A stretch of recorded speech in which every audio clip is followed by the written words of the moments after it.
2025. The Weeknd has released his latest album.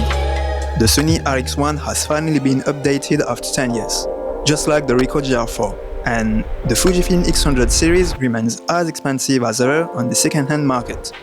So I just got one to figure out why. The Fujifilm X100T. Launched in 2014, it can be found for around 500 to 600 euros, which remains a lot for a decade-old system. While the spec sheet shows its age, the design doesn't. The rangefinder style has lost none of its elegance, with its magnesium alloy body and nice clicky dials and rings. More than just a camera, it is a beautifully crafted device that you always want to take with you, which shouldn't be too complicated given its slim profile. Although this also means less grip, this can always be fixed with a strap. Just like the camera interface. It is cluttered, it is unintuitive, but you have 7 customizable keys to minimize the time you spend on it. So, it should be fine.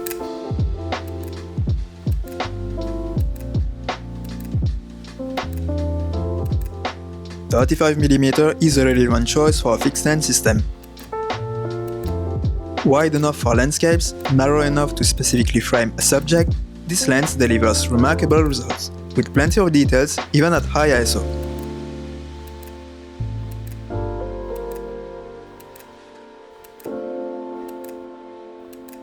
The main appeal of Fujifilm cameras has always been the color rendering, and this remains true here. Although limited, the available film simulations and settings let you enough control to tweak your images. In other words, it isn't totally absurd to shoot in JPEG only. Add to that the hybrid viewfinder and the full manual experience, the overall package looks pretty compelling.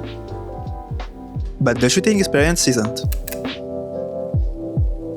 Although it is tempting to take low-angle or high-angle shots with such a camera, the fixed screen simply screams no, and you can't blindly rely on the autofocus for this either, because it is often unreliable. That's why I mainly stick to manual focus. And that's when I noticed the camera's biggest flaw.